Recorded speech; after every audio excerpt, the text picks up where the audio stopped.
Hey everybody, Jessica here, and I'm going to show you how to play around with the stroke width tools to create petals like I've done here and then turn them into little flowers. So as you can see, these are so beautiful, and they're all in gold because, as I mentioned previously, you need to use these strokes when you're drawing or painting in Illustrator. You do it in gold first, and then you'll colorize them afterwards, whether you want to colorize them in Photoshop or here in Illustrator. So I'm just going to go into a new document here, and I've got all my brushes loaded from my mega pack, and I'm working with the small brushes in the mega pack. But of course you can use any brush you want. You can use the small brushes in your essentials kit as well. So I'm just going to grab this brush here, and I'm going to get my paintbrush, and let's just draw a little stroke here. That's pretty good. All right, cool. So I've got my stroke, and it's the default uniform sort of stroke width. But I'm just going to go over here. You can go to your left. It should be right here, the width tool, but I also have it here.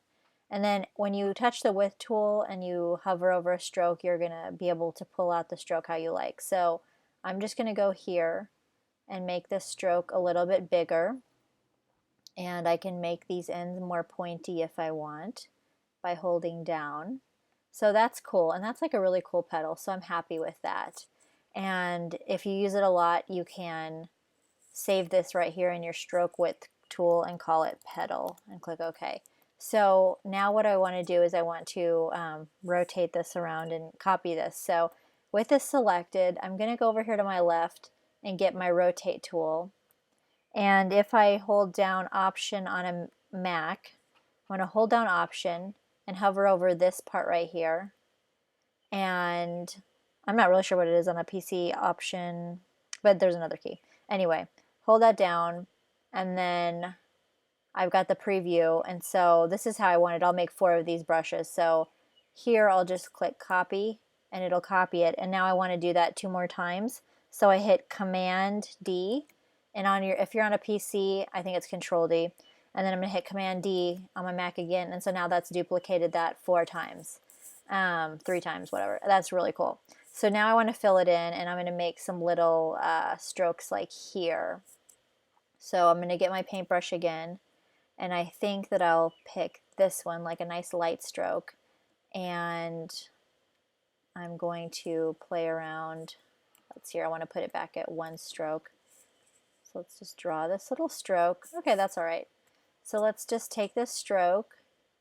I'm going to grab my width tool, and let's play around and make it a stroke. Make it look like a petal too. And I think I'll make this one a little pointy down here. A little tricky, just trying to grab that. Okay, now trying to grab that stroke width thing and pull it down. I've got my little, I was actually using my tablet instead of my mouse. The cool thing is that with these things, like, you actually don't even need your Wacom tablet, or you can just use the mouse, which is really cool. So I'm happy with that stroke here.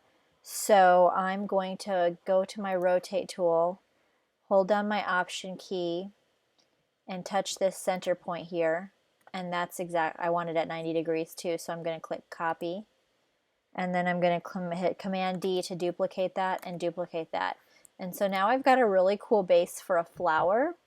And then next step would be to colorize it, whether I do that in Illustrator or Photoshop. So on my next videos, I'll show you the 2 different ways to colorize that, 1 video for Photoshop and 1 video for Illustrator.